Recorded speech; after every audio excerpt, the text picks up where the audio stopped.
Assalamualaikum warahmatullahi wabarakatuh. Nah, kembali lagi bersama saya Munawar, host podcast Ikan TV. Nah, teman-teman penonton setiap podcast Ikan TV ya. Di depan saya sudah ada narsum yang luar biasa ya, Kak Putriana. Beliau merupakan Ketua RPA Rumah Perempuan dan Anak wilayah Kalimantan Barat. Nah, langsung saja mungkin Kak bisa kenalan sedikit tentang Kakak mulai dari pekerjaan dan sebagainya. Silakan Kak. Oke, halo semuanya. Perkenalkan nama saya Putriana. Saat ini saya aktifnya di Rumah Perempuan dan Anak Kalimantan Barat sebagai ketua. Selain itu saya juga sebagai pekerja sosial di Dinas Sosial Kabupaten Kuburaya. Dan kemudian juga ada sedikit mengajar di beberapa kampus di YIN Pontianak dan juga di STBHB. Demikian.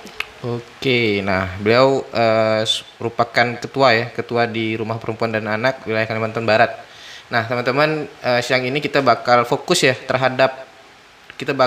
membahas isu perempuan dan anak yang ada di Kalimantan Barat. Nah beliau udah tepat ya, kenapa kemudian kita mengundang beliau, tentunya kita bakal ngebahas permasalahan isu perempuan dan anak di Kalimantan Barat.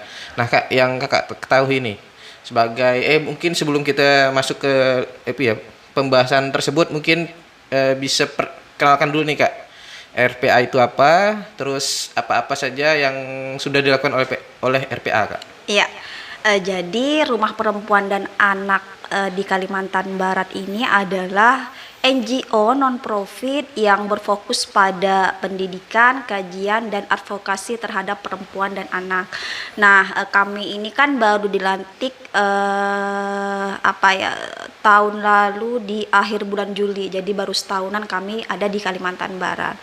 Nah, RPA itu enggak hanya ada di Kalimantan Barat, RPA itu hampir hadir di semua provinsi yang ada di Indonesia. Jadi kami ada PPRPA, pengurus pusat RPA gitu ya, dan kami di bagian PW-nya. Nah, sejauh ini untuk RPA Kalimantan Barat kami sudah melakukan semacam dialog, kemudian seminar, kemudian juga melakukan pemberdayaan perempuan di desa. Kemudian juga kami sudah mendampingi beberapa kasus yang masuk ke kami, terutama kasus KBGO, kasus kekerasan gender berbasis online gitu. KBGO, kekerasan berbasis gender online, di mana yang masuk ke kami itu banyak laporan dari seorang mahasiswi yang mereka ini diancam oleh pelaku untuk disebarkan konten-konten syurnya gitu ya. Diancamnya ini supaya si korban ini menuruti apa yang dimaui pelaku. Bisa jadi dari misalnya sujud lah, atau melakukan oral seks lah, berhubungan badan lah, dan lain sebagainya. Jadi sejauh ini yang RPA tangani adalah kasus KBGO ini, seperti itu. Oke, kasus KBGO ya. KBGO. Nah, kira-kira kalau masalah itu kan tadi Kakak sampaikan tuh banyak nyasar mahasiswi Kak ya. Iya. Banyak laporan dari mahasiswi. Nah, apa sih yang kemudian menjadi, kan otomatis ada sebab akibat ya. Iya. Apa maksudnya itu penyebab si mahasiswa itu melakukan hal itu tuh apa ya? Mulai dari video tadi tuh kan, video yang bakal diancam sebarkan tuh maksudnya gimana sih Kak? Iya, kasusnya beda-beda ya. Ada yang misalnya dari kontennya ini si pelaku dapatkan dari HP-nya si korban gitu ya, dirampas secara terpaksa.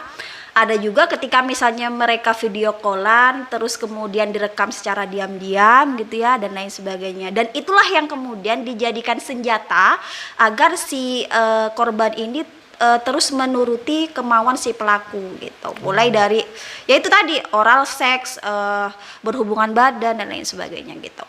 Saya baru tahu loh kasus itu tuh.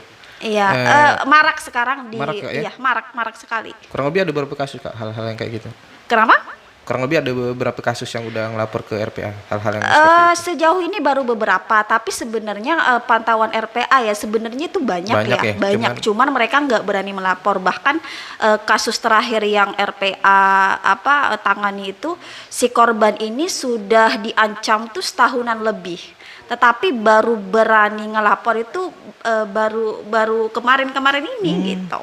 Karena dia mesti menyiapkan mental kayak. Iya, menyiapkan mental dan segala sebagainya. macamnya untuk membuka diri gitu. Oke, sebenarnya sih bicara tentang mahasiswi kan seharusnya apalagi sekarang ya terkait Permendikbud tentang PPKS kan udah disahkan ya di tingkat universitas, Iya. bahkan di undang-undang. Iya. Undang-undang sebenarnya teman-teman mahasiswi apun segala macam selain bisa melapor ke RPA sebenarnya juga bisa melapor ke kampus kan. Di kampus juga sebenarnya udah ada Satgas PPKS. Kalau misalnya kampusnya sudah ada satgasnya bisa. Oh, Setahu bisa, ya? saya kalau di Kalimantan Barat itu, setahu saya ya, itu baru di Untan ya Iya, yang baru di punya Untan. satgas Iya, ya. kebetulan saya lain- kemarin jadi panitia seleksi kan. Oh, wah, keren banget, Munawar. Jadi nggak semua kampus sebenarnya Iya. punya satgas PPKS. Oh, baru Untan Iya, berarti. iya. Setahu saya ya, tapi nggak tahu update terakhirnya gimana gitu. Oke. Kalau nggak salah sih teman-teman di IKIP mulai menginisiasi. Oh, iya iya. Jadi Untan memang udah ada. Nah, cara itu ya di lain kasus tersebut ada nggak kasus lain misalnya kasus anak yang kemudian RPA tangani gitu ada nggak ya? Kalau anak belum masuk ke kami sih. Belum masuk, Iya, kalau anak belum masuk. Jadi berarti untuk sekarang kegiatan RPA apa Kak? Kegiatan-kegiatan yang sedang dijalankan? Terakhir kami kemarin melaksanakan kegiatan pelatihan advokasi yang kebetulan diisi langsung oleh Ketua Bidang Advokasi Pengurus Pusat RPA gitu. Iya. Oke, bicara tentang RPA nih Kak, otomatis berdirinya NGO atau organisasi ini kan ada kemudian keresahan Kak ya? Nah, Iya. apa sih yang menjadi keresahan teman-teman di RPA baik di pusat ataupun di Kalimantan Barat sendiri? Kenapa sih bisa adanya RPA tuh apa Kak? Kenapa? Iya, kenapa harus rumah perempuan dan anak Iya. gitu ya? Kenapa misalnya nggak rumah laki-laki atau apa gitu ya? Kan Laki-laki. itu ya pertanyaan besarnya ya sebenarnya. Ya karena kan sejauh ini perempuan dan anak itu menjadi kelompok yang paling rentan mendapatkan kekerasan, baik kekerasan fisik, seksual, finansial, intelektual dan lain sebagainya.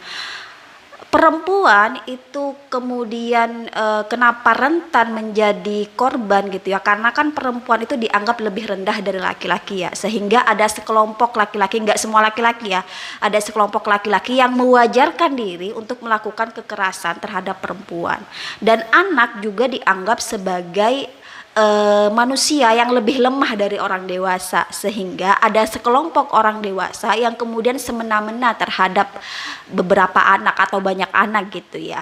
Jadi itu karena di budaya kita perempuan dan anak itu masih dianggap lebih rendah dan lebih lemah dari laki-laki dan orang dewasa, sehingga dua kelompok ini menjadi rentan dari banyak kekerasan.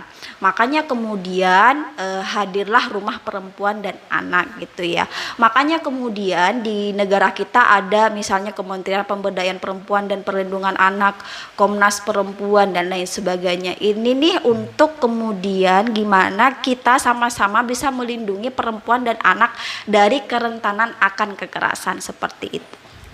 Oke, berarti perempuan dan anak itu merupakan orang yang rentan lah ya? Iya, rentan. Terhadap Kekerasan. kejahatan dan Iya. kekerasan-kekerasan yang biasa dilakukan oleh kaum pria yang memang memanfaatkan hal tersebut. Dan- Sejauh ini pelakunya kebanyakan laki-laki, bukan semua laki-laki ya. Hanya saja kebanyakan laki-laki. Saya biasanya diserang balik nih sama teman-teman cowok-cowok nih. sama patriarki. Iya, ini kakak nyalahin laki-laki terus gimana sih ya? Karena kan sejauh ini Sejauh ini kasusnya pelakunya, memang gitu ya, Kak, ya? iya kebanyakan laki-laki, tapi tidak semua Semua laki-laki laki-laki. seperti Banyak itu. kok laki-laki itu yang baik, yang soleh gitu ya. Gitu. Oke, benar. Nah, cara tentang kasus nih Kak ya, kasus kekerasan perempuan maupun anak di Kalimantan Barat sendiri menurut Kakak gimana Kak? Apakah angkanya bisa dibilang sedikit, apakah banyak Kak? Kalau di Kalimantan Barat, terutama kasus TPPO, tindak pidana perdagangan orang, itu termasuk banyak ya. Banyak ya. Kasus kekerasan juga banyak ya, apalagi prostitusi online yang Prostitusi pernah online.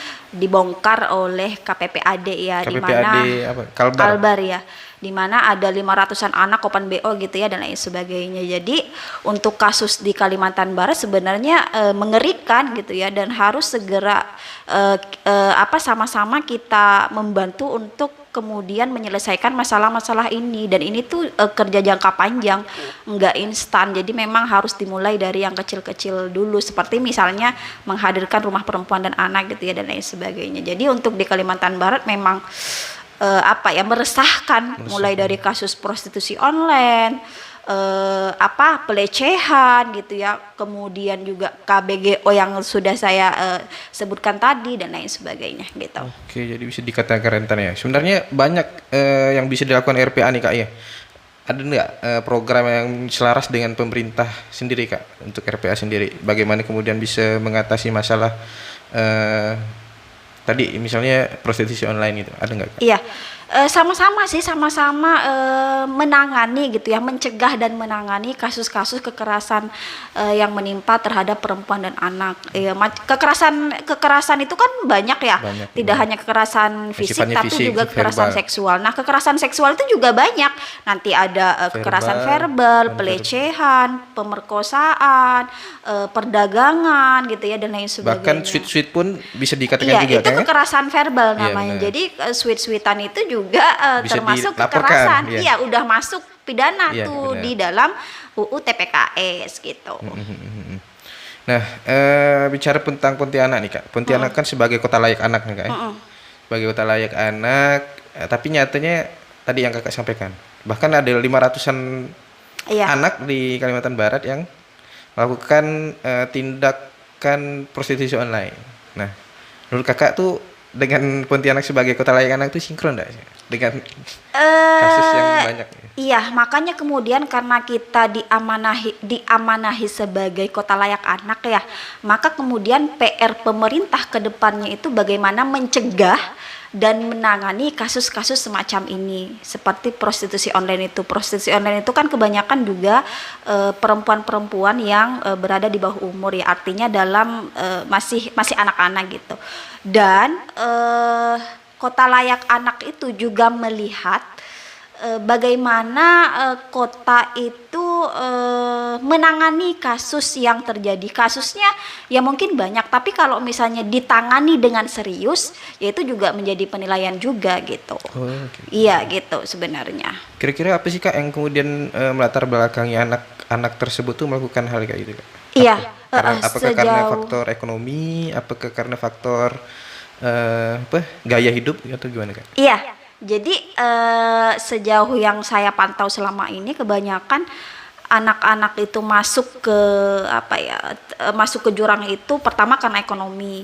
Jadi mereka ada yang beralasan karena faktor enggak punya HP, dan belajarnya juga mesti melalui daring gitu ya pada waktu itu.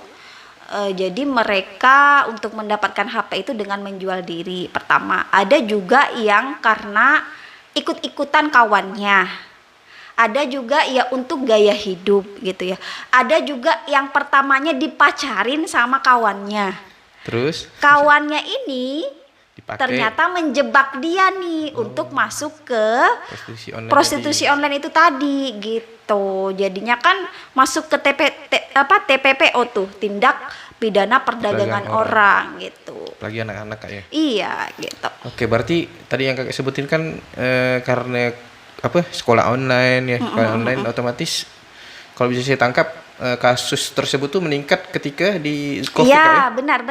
Kasus itu meningkat pada saat pandemi kemarin, gitu. Oke, benar. Kalau yang saya tangkap sih, saya juga mengikuti loh hal-hal kayak gitu. Kebetulan saya juga kemarin tuh jadi satgas kan. Iya. Jadi sekarang bagian dari satgas yang PPKS di Untan ya? Enggak. Kebetulan kemarin saya tuh satgas di KPPAD ya. Oh. Jadi ikut gerebek anak-anak, ngebina anak-anak juga kan kemarin. SK-nya kemarin dari gubernur. Nah, jadi memang apa yang kemudian disampaikan Kakak itu udah benar ya, apa yang kemudian disampaikan Kakak tuh. Tapi kenyataannya kan ketika kita nangkap nih anak-anak nih kan. Jadi anak-anak tersebut tuh bisa dikatakan sebagai seharusnya pelaku kan. Cuman kalau bicara tentang undang-undang, otomatis mereka tuh masuknya di Korban, korban iya. kan, otomatis nggak bisa nih untuk kemudian bisa di apa diamankan ataupun Iya. diberikan pembinaan. Seharusnya kalau bicara tentang Pontianak sebagai kota layak anak tuh kan harusnya ada perda kan, ada perda yang kemudian untuk menunjang tadi kota layak anak Pontianak sebagai kota layak anak. Cuman Iya. kan kondisinya kayaknya tuh anak tersebut tuh ketika kita ditangkap terus nggak bisa ditangkap kan, nggak bisa ditangkap karena tadi dia sebagai korban. Ternyata Iya. pas kita dibebasin balik lagi. Balik dia. lagi ya, iya. Kita pun bingung nggak ya? Udah beberapa kali tangkap sama ya orangnya. Bahkan jadi bolak-balik nangkap bolak-balik orang yang sama, gitu. Oh alah. Jadi iya, ketika iya. ditangkap mereka pun udah terbiasa Kak. Jadi di kantor polisi tuh mereka tuh nggak apa ya? Kayak biasa aja. Udah biasa gitu. aja gitu. Oh, Karena mereka udah yakin kalau mereka tuh bakal dibebasin gitu. Itu sih yang Jadi gimana kemudian Munawar dan kawan-kawan untuk apa ya? Untuk lebih jauh kemudian agar anak-anak ini tidak bolak-balik lagi Nah, seperti kemarin itu. tuh karena memang kurang maksudnya dari tindakan SDM-nya kurang. SDM-nya kurang sama tindakan pasca gitu tuh namanya anak-anak tuh cuma kurang. Jadi kita kemarin inisiatif Kak. Inisiatif galang dana, inisiatif minta bantuan. Jadi kita yang membina mereka secara pribadi. Membina mereka kurang lebih 3 bulan itu kan. 3 bulan kita ngontrak rumah, kita operasi dan sebagainya, ngajarin anak-anak tuh mandi wajib.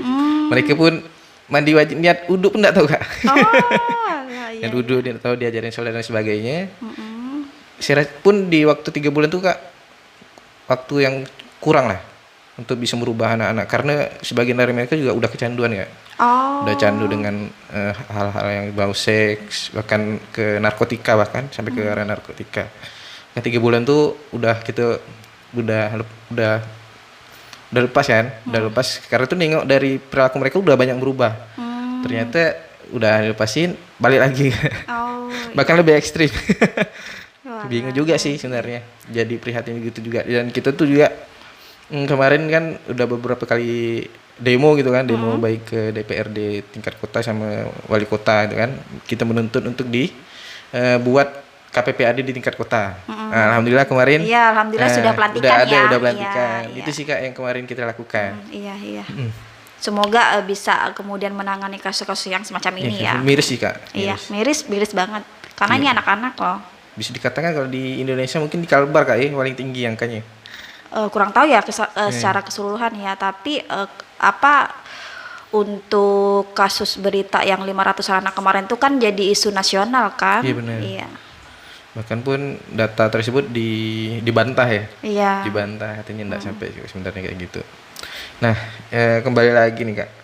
Perhatian Kakak tentang kasus perempuan dan anak di Kalimantan Barat itu seperti apa Kak? Gimana? Keprihatinan Kakak yang melihat banyaknya kasus kekerasan perempuan dan anak Iya. di Kalimantan Barat. Iya, sangat prihatin ya. Makanya kemudian mau meluangkan banyak waktu, pikiran dan tenaga di rumah perempuan dan anak. Dan juga setiap saya ngisi materi atau jadi narasumber dimanapun ya selalu bilang bahwa kalau ada kasus atau apa silahkan lapor aja ke rumah perempuan dan anak agar kemudian kita bisa sama-sama tangani gitu ya. Itu salah satu bentuk keprihatinan ya, karena yaitu sangat marak sebenarnya, apalagi di kampus-kampus kasus KBGU itu sebenarnya banyak, cuman yang baru berani melapor itu ya baru sedikit gitu. Karena kan sekarang jejak digital itu kita sudah berada di era digital ya, yang dimana kemudian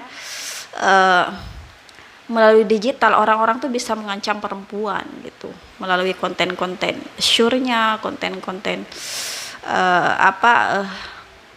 ya konten-konten yang misalnya dipakai untuk kemudian mengancam perempuan gitu. Banyak kan memang mereka terjebak sendiri lah Kak. Iya, dengan apa yang terjebak. kemudian Iya, mereka benar. lakukan ya Kak ya. Iya. Oke, rencana ke depan RPA ini bakal ngapain Kak tentang baik dalam penanganan kasus kekerasan perempuan dan anak di Kalimantan Barat? Ada nggak rencana-rencana ke depan gitu? Iya, karena kita fokusnya di pendidikan, kemudian kajian dan juga advokasi. Untuk pendidikan ya kami akan terus ke depannya melakukan kerja-kerja pemberdayaan perempuan di pelosok-pelosok desa gitu ya. Kemudian juga ke depannya juga kami akan tetap melakukan advokasi terhadap perempuan dan anak yang melaporkan kasusnya ke kami. Jadi kami akan terus melakukan advokasi itu. Kami itu enggak sendirian ya, enggak hanya RPA. Jadi ketika ada masuk kasus kami itu berjejaring dengan teman-teman yang lain. Misalnya dengan Koalisi Muda Kalbar, kemudian juga dengan LBH API, iya LBH Kalbar juga yang sudah baru di launching gitu. Jadi dengan begitu kami tuh merasa kuat ya, nggak sendirian, nggak apa ya nggak merasa sendiri, kemudian dibantu oleh banyak kawan-kawan dan akhirnya merasa lebih ini sih, lebih merasa kuat gitu. Oke, berarti arahnya lebih kepada pembinaan Kak ya. Pembinaannya biasa pencegahan. Pencegahannya biasa tuh Dan tadi penanganan. Kan lebih banyak ke sosialisasi Kak ya. Iya, sosialisasi. Nah, yang marak biasa sering disosialisasikan di mana nih Kak? Apakah di universitas, apakah di desa-desa? Sejauh ini udah ke desa Tanjung Saleh, kita melakukan pemberdayaan perempuan yang ada di sana. Kemudian ya di kampus-kampus, iya di kampus-kampus ya, biasa juga kerjasama dengan Koalisi Muda Kalbar, biasa juga ya RPA sendiri gitu ya, ke kampus, kemudian sosialisasi. Ketika misalnya saya jadi narasumber ya saya juga termasuk sosialisasikan ke mereka bahwa ada rumah perempuan dan anak yang siap menampung kasus-kasus gitu ya. Kemudian kemarin juga terakhir saya ke SMA Muhammadiyah 1, diundang untuk menjadi pemateri di sana, dan sekalian juga saya sosialisasikan RPA ini karena kan di dunia pelajar juga banyak ya kasus-kasus kekerasan ya, termasuk kasus prostitusi online itu kan di dunia pelajar tuh. Nah, jadi ya itu saya tetap sosialisasikan. Jadi kalau bicara tentang di dunia pelajar tentang kasus prostitusi online tuh biasa mereka tuh cara ngerekrutnya gimana sih? Apanya? Ngerekrut, nyari, biasanya kan banyak nih anak-anak baru ternyata yang terikut kan. Biasa tuh modus mereka tuh seperti apa Kak? Nah sejauh itu ini yang tadi kita bicarakan itu, ada yang dipacarin, kemudian dijadikan korban gitu ya, masuk ke dunia prostitusi itu gitu, atau ikut-ikutan kawannya, ditawarin kawannya gitu kan, kebanyakan sejauh ini, dan kebanyakan anak-anak SMP ya. Jadi pacaran Gitu. terus dipakai, terus ditawarin ke orang Ya. lain lewat aplikasi. Aplikasi apa tuh? Micet. Iya, udah paham ya. Oke, jadi bahkan kalau nggak salah tuh kan kasusnya udah merebak ke seluruh, bahkan hampir seluruh sekolah Kak ya di Pontianak nih. Infonya seperti itu. Jadi di setiap sekolah itu hampir di setiap sekolah itu ada korban prostitusi online gitu ya. Dan hampir di setiap hotel itu Dipakai. ada proses transaksi itu gitu. Oke, sekarang nih kan udah jarang nih Kak info ini nih ya.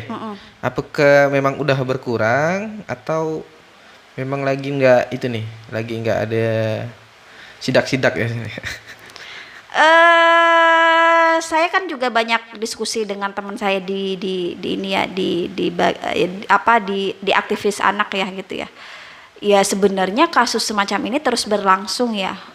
Bukan berarti karena nggak ada beritanya kasusnya itu berhenti, enggak, tapi sebenarnya sedang berlangsung. Ya kurang tahu kemudian kenapa tidak diungkap-ungkap lagi gitu kan. Ya mungkin ada faktor-faktor yang mengitari gitu. Mungkin takut Pontianak sebagai kota layak anak hilang gitu ya statusnya. Ya gimana ya, bisa jadi sih. Bisa ya. jadi. Mempertahankan itu, cuman Iya. ternyata kalau lihat ke akar rumputnya ternyata masih banyak hal-hal yang kayak gitu kan. Terus terkait sebenarnya bicara tentang desa nih Kak, sebenarnya desa sih yang jadi penting Kak ya. Kenapa hal-hal seperti ini nih wajib disosialisasikan tadi? Karena kalau dari berita-berita yang saya ikuti sekarang tuh kasus-kasus pelecehan pada anak tuh sekarang banyak di desa Kak. Itu tuh gimana Kak ya? Ya makanya karena di desa itu banyak yang awam sih, belum tahu kalau misalnya kasus-kasus semacam itu tuh sudah masuk ke ranah pidana gitu kan. Makanya kemudian harus disosialisasikan. Banyak ibu atau orang tua yang belum mengerti bahwa sebenarnya ada tindakan-tindakan tertentu tuh yang masuk ke dalam pelecehan. kekerasan seksual gitu ya dan lain sebagainya. Jadi makanya kemudian ya itu RPA juga rencana kedepannya akan terus kemudian mendatangi beberapa desa untuk mensosialisasikan soal ini gitu. Oke, sekarang yang marak sih kalau menurut saya di desa tuh Kak ya. Dari dulu bahkan. Iya. Dari dulu misalnya ada kasus pelecehan ya. Udah hamil di luar nikah. Misalnya antara orang tua sama anak-anak. Temen tuh biasa kalau pandangan orang desa tuh kalau udah terjadi kasus kayak gitu langsung dinikahin Kak. Itu pandangan Kakak gimana Kak? Pertama gini, itu disebut kekerasan seksual karena mereka nggak saling suka kan si korbannya nggak suka. Karena nggak ada persetujuan istilahnya. Iya, nggak ada persetujuan, nggak ada konsen gitu ya. Kalau kemudian dinikahkan, maka si korban ini akan terkena apa ya? Akan diperkosa lagi gitu loh. Maksudnya dia merasa diperkosa, merasa dirampas haknya karena dilakukan oleh orang yang nggak dikenal, yang tidak disetujui, yang nggak disukai, tapi kemudian dinikahkan dengan alasan moral, gitu ya, dengan alasan sudah terjadi tindak yang melanggar moral dan lain sebagainya, gitu ya. Maka kemudian si perempuan sebenarnya akan diperkosa seumur hidup, gitu loh. Itu akan lebih menambah beban penderitaan dia gitu loh, bukan malah menyelesaikan permasalahan. Itulah kenapa kalau melihat kasus semacam ini nih, jangan dilihat dari moralnya, tapi dilihat dari tindak kriminalitasnya. Gitu loh. Tentang masa depan si anak tadi. Iya, masa depannya si anak juga. Ya, kebanyakan sampai sejauh ini ya, orang melihat itu kalau udah terjadi, misalnya terjadi kekerasan seksual terhadap perempuan, itu hanya melihat dari sisi moralnya gitu ya. Dan menjaga nama baik keluarga. Iya, menjaga nama, padahal itu tindak kriminalitas gitu loh. Iya, benar. Semestinya kalau udah tindak kriminalitas, pelakunya dipenjarakan, bukan pelakunya dinikahkan dengan si korban. Maka kalau udah dinikahkan dengan si korban, maka si korban ya akan merasa diperkosa seumur hidup gitu. Karena nggak saling suka tadi kan, gara-gara mungkin kehendak keluarga suruh nikahnya dan sebagainya, mau nggak mau dia mesti nurut karena dia pun nggak punya kehendak secara matang kan, karena kan anak-anak kayak. Iya, itu penderitaannya bakalan seumur hidup loh. Kan banyak loh sebenarnya hal kayak gitu di Kalimantan Barat, di pelosok-pelosok, di pedalaman banyak yang semacam itu karena melihat tindakan semacam itu hanya dilihat dari sisi moralnya, bukan melihat bahwa tindakan semacam ini tuh kriminalitas gitu loh. Bahkan di kota pun masih ada praktek-praktek hal kayak gitu. Masih ada. Oh, walah ya. Bahkan pasca dinikahin nih kan, dinikahin karena dia sebelumnya udah punya istri gitu kan. Hasil istri mudanya nih tadi yang jadi korban tuh malah diceraikan gitu. Hasil sekarang dia lagi ngelantung nih. Ngelantung entah kemana. Mirisnya di situ. Bahkan hal tersebut tuh kalau pandangan dari orang-orang tua gitu lah ya, yang memang nggak mengerti masalah kekerasan seksual dan sebagainya tuh pandangnya itu hal-hal yang biasa gitu. Miris sih kayak. Iya, bukan memandangnya sebagai suatu yang kejahatan gitu ya. Kejahatan benar.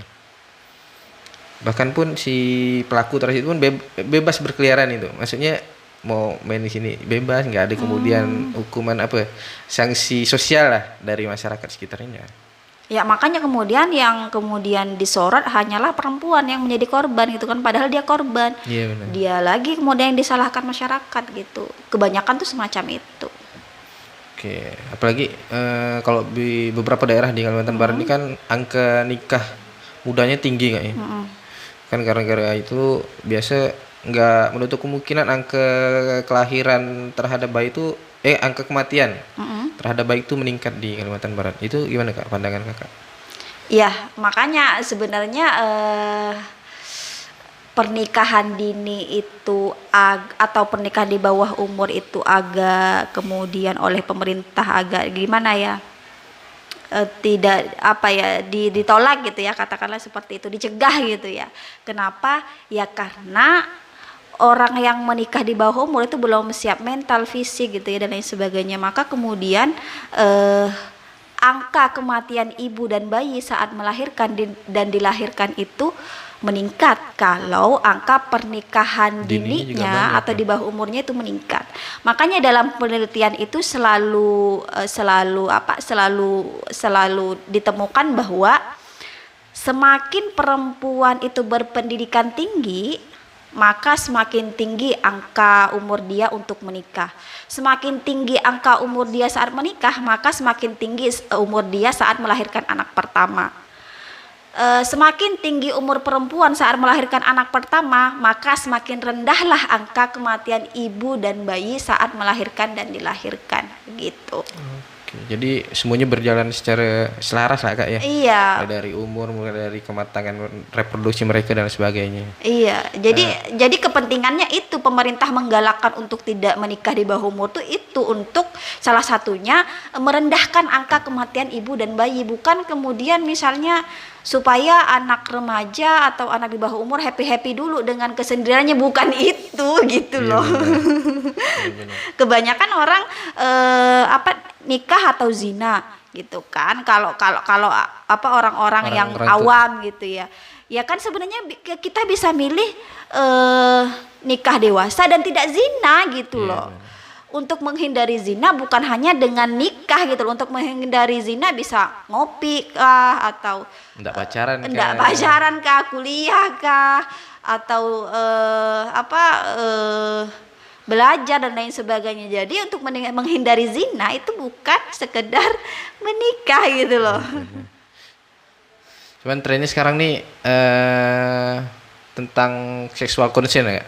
Tadi kan seks atas dasar persetujuan tadi. Ini kan banyak disoroti oleh teman-teman. Ini kan perbedaan ideologi nih Kak ya. Antara konsen, antara zina tadi itu Kak. Itu gimana Kak? Pandangan Kakak? Sebenarnya dilematik juga sih Kak ya. Sebenarnya gini. Saya sebagai aktivis perempuan akan menyoroti kasus-kasus yang dia itu tidak dalam konsen. Konsen itu kan artinya sama-sama menyetujui ya. Iya. Kalau misalnya ada hubungan seksual yang dilakukan dengan konsen, ya itu nggak masalah karena ya dia suka sama suka, ya terserah, itu balik lagi ke diri dia gitu loh. Yang kita soroti gitu ya, itu adalah yang ada unsur kekerasannya, yang ada unsur keterpaksaannya. Makanya di Indonesia itu di hukum kita gitu ya, ketika terjadi hubungan seksual itu akan dipidana kalau ada salah satunya ini. Salah satunya di bawah umur gitu ya, meskipun sama suka itu tetap akan dipidana gitu ya. Kemudian salah satunya atau dua-duanya telah menikah, itu nggak boleh tuh berhubungan zina karena sudah terikat ke pernikahan. Dan atau salah satunya terpaksa, itu akan dipidana. Jadi tiga hal ini yang membuat kemudian orang suka sama suka berhubungan seksual itu akan dipidana. Kalau kemudian sama-sama dewasa, sama-sama tidak menikah, kemudian tidak ada yang melakukannya dengan terpaksa, itu tidak akan dipidana. Dan sudah benar sebenarnya hukum kita. Ya kenapa? Ya karena kan agama sudah mengatur hal ini gitu. Kalau zina di luar nikah tuh haram hukumnya gitu ya, akan berdosa dan lain sebagainya. Jadi negara sebenarnya tidak perlu lagi mengatur kasus-kasus perzinahan yang suka sama suka itu. Kenapa? Ya karena itu tadi agama sudah mengatur. Kalau negara mengatur, agama juga mengatur, akhirnya agama dan hukum negara saling membusukkan satu sama lain. Akhirnya orang yang selalu saya sebut ya, yang selalu saya bilang, orang itu nantinya mau berzina bukan karena takut karena aturan agamanya, tapi karena aturan negaranya gitu. Gitu sih. Karena juga kita bukan kemudian menganut hukum itu ya, hukum Islam kan. Nah, kita untuk aturan hukum itu kan kita ngimblatnya ke Eropa ya. Iya. Jadi apapun kemudian undang-undang yang udah ada di negara kita, undang-undang tersebut yang bakal digunakan dalam proses penanganan hukum. Nah Kak, mungkin sebelum lebih jauh lagi, mungkin bisa diseruput Kak. Oh iya boleh.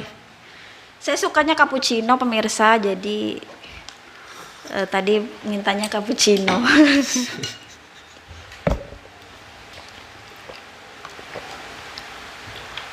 Ada lagi nih Kak tentang kasus-kasus yang tadi, ada nggak saran untuk anak-anak lah ya khususnya, maupun perempuan dan anak lah ya, yang memang bisa dilakukan untuk kemudian bisa mencegah kasus-kasus prostitusi online itu apa sih yang mesti mereka lakukan nggak?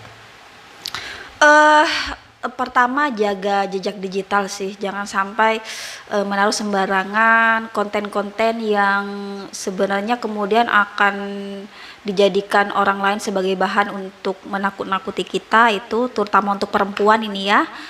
Kemudian juga yang kedua, jangan mudah percaya dengan rayuan-rayuan Pria. pria gitu ya. Jangan mudah terperdaya karena nggak semuanya manis, kadang ada suatu pahit di baliknya gitu. Kemudian ya berhati-hati sih. Tetap kita harus jaga diri karena kita semua itu belum aman dari ancaman kekerasan seksual. Saya juga belum aman nih dari ancaman kekerasan seksual. Bisa saja nanti saya balik ada yang melecehkan dan lain sebagainya. Makanya kemudian kita harus bisa jaga diri, harus bisa memperkuat diri gitu. Oke, apalagi bicara tentang era digital sekarang ini kan yang sekarang marak digunakan oleh anak-anak itu kan TikTok kayak. Iya, TikTok. TikTok bahkan sempat ada fenomena Pargo ya segala macam kayak. Dan Nggak ngerti sih, saya nggak punya TikTok iya, soalnya. tapi cuman kalau saya lihat tuh kan ternyata banyak anak-anak di Indonesia tuh menggunakan TikTok tuh tadi bahkan tidak jarang kalau isi konten itu berbau seks gitu ya, bahkan anak-anak gitu. Jadi dalam proses mungkin menurut pandangan kakak tuh untuk anak-anak yang seperti itu gimana kak? Berarti harus diawasi oleh orang tua sih, ya? karena orang tua yang bisa mengawasi dengan penuh si anak. Makanya parenting orang tua tuh mesti melek digital. Kenapa? Karena untuk parenting juga gitu. Untuk mengawasi anak-anak dari yaitu konten-konten pornografi itu. Apalagi pornografi itu sangat mengancam anak ya. Dan bahkan saya pernah baca kecanduan pornografi itu lebih bahaya daripada kecanduan narkoba. Jadi memang orang tua sih yang menjadi harapan. Orang tua harus paham, harus melek digital untuk bisa mengawasi anak-anak dalam menggunakan digital gitu. Oke, bahkan menurut kakak nih ya, sekarang kan anak-anak nih udah banyak kemudian bahkan anak bisa dikatakan bahwa satu anak tuh mungkin biasanya megang 2 handphone ya. 2 handphone. Nah, menurut kakak saran-saran yang bisa diberikan kepada anak-anak supaya bijak menggunakan handphone tuh apa kak? Gimana gitu, apa sih mesti dilakukan anak? Untuk anak-anak ya, ya gunakanlah handphone untuk mencari informasi pengetahuan aja sih, bukan misalnya mencari informasi yang negatif seperti pornografi dan lain sebagainya, itu nggak baik. Jadi gunakan teknologi informasi itu untuk meningkatkan literasi kita sih, meningkatkan pengetahuan kita gitu. Jadi teknologi informasi memang tidak semuanya negatif, ada banyak positifnya dan ambillah positifnya aja gitu. Oke, nah teman-teman, mungkin untuk terakhir kali ini nih kak, kira-kira apa sih yang bisa kakak sampaikan kepada perempuan dan anak khususnya di Kalimantan Barat kak, supaya mereka tuh bisa terhindar dari hal-hal yang memang mereka tidak inginkan?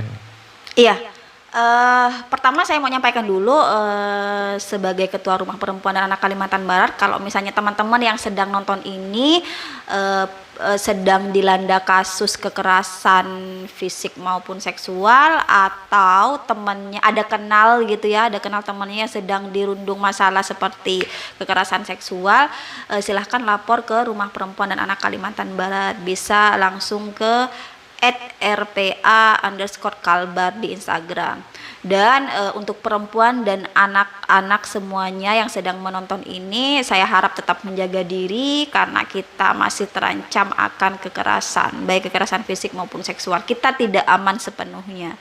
Meskipun sudah ada UU TPKS dan lain sebagainya, tapi di luaran sana masih banyak pelaku yang dengan sangat mudah untuk melakukan sesuatu yang tidak kita inginkan. Maka kita harus tetap menjaga diri gitu. Oke, ada nggak kak bantuan hukumnya kalau dari RPA sendiri untuk kasus-kasus? Iya, kami berjejaring ya berjejaring dengan teman-teman yang lain tadi yang sudah disebutkan, dengan LBH Kalbar, LBH Apik dan lain sebagainya gitu. Oke, nah ya buat teman-teman yang memang barangkali ya sedang mengalami kasus kekerasan seksual, silakan dihubungi RPA Rumah Perempuan dan Anak Kalimantan Barat ya. Karena walaupun ketika teman-teman melaporkan kasus tadi ya, eh, jangan khawatir karena data teman-teman juga bakal dijaga ya sama RPA.